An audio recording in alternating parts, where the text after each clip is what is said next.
Hello, my name is Alex Molly. I am a student at UWEC, and I recently researched about a scientist in China who goes by the name of He Wahiki. Sorry if I butchered the pronunciation.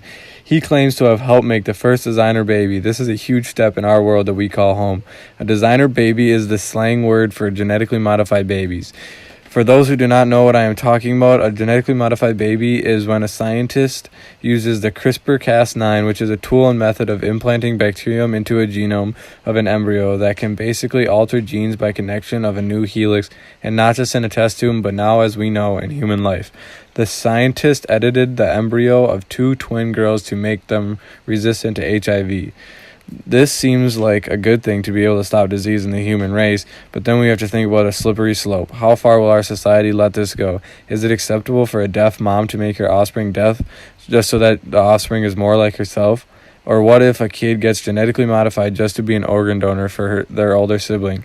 These are very hard questions to answer, but this is what the future holds, and that is why in this documentary we are going to search for the answer to what are the ethical issues pertaining to designer babies. Alright, so the first person I'm going to interview today is a fellow classmate, Nate. He's a very tall and educated man and would have a lot of good input on this topic. But that's enough about him. I'm supposed to meet at 12, and it's 12:05, so I'm already late.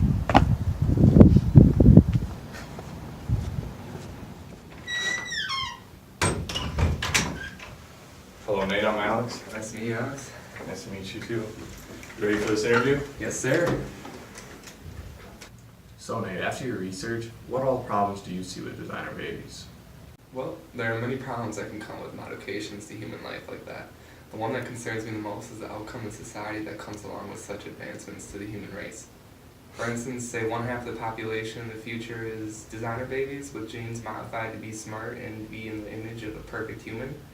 And then you gotta take the other half that aren't modified, and then you gotta think about how they're gonna feel in life when they're growing up not as smart or in the perfect images what the others want them to be. Wow, I never really thought about that, Nate. So other than designer babies, what does modifying the embryo really do to just this specific embryo? Well, no one will truly know what the outcomes will look like throughout a modified embryo's life. The process in which you're taking a specific gene of an embryo and tweaking it can be very risky for generations following it after. Changing the genetic code in an individual can also do mysteries to other genes. Switching up one gene can lead to having many countless other genes, having disorders, diseases being added to that embryo. It's a way of messing up a child's life without their consent. So Nate, basically what you're saying is even though we have all this technology to eliminate disease and error in human life, you wouldn't still use it? No, use it as much as you guys please, but don't use it for the benefit of more intelligence in an individual or changing their physical appearance. I just feel like it would make others feel bad personally, and the technology that we can use today can eliminate those bad genes without having to touch any other genes. So if we were to manage a way of successfully only removing those and getting rid of the diseases and disorders in future lives of the embryos, then by all means, go for it. I just don't want to see a world where it's transformed into a new transhuman species. So Nate, you're obviously against designer babies. What do you think other people would find as a negative? Not just you, but like other people in the world. Due to beliefs in many religions that are the most popular ones out there, have many left with the idea that designer babies shouldn't be a thing even. Changing the process of natural life goes against many religions because it eliminates the idea of the creator and how humankind works. Another issue that strikes people is the idea of paying for success.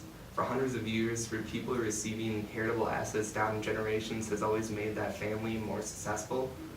Even though the offspring hasn't even worked for it yet, they already are more successful because they have the money for education and all that.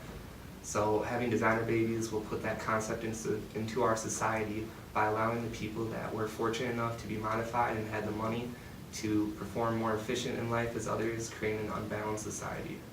After speaking with Nate, we learned a lot about why we shouldn't use science to modify our future humans. But I have another classmate who's very short and educated, whose name is Dave. But unfortunately, he's studying abroad in Guatemala City, so we can't really connect with him. But he said feel free to FaceTime him whenever, and he has a more positive outlook on Gmobabies, so I would really like to speak with him. All right, now I'm on my way back to my desk so I can get a good quiet area for this FaceTime with Dave. Everybody, we're here with Dave on the Skype, in Guatemala City to be exact. How are you today, Dave? I'm doing good. How are you? I'm good. I got a couple questions to ask you. Is it right to change a person's DNA before they're born? Not to mention they don't even aren't old enough to give consent. Yes and no. It will give the parent like the ability to change things to their children they don't like in themselves or is harmful to the child. Some is how people take folate, which is vitamin B, right now during pregnancy to reduce the risk that your child gets autism. And that is socially acceptable, but not limiting like it's not gonna make the chance like zero or anything, but just stuff like that. So would you consider expanding human life a crisis? No, not at all, in my opinion. Expanding the life expectancy will increase the likelihood of success, which would lead the baby to having like, an overall more positive take on parts of his life. Some aspects of your baby's life that you can surely create a positive impact for are your baby's health, intelligence, and like even your baby's looks and stuff like that.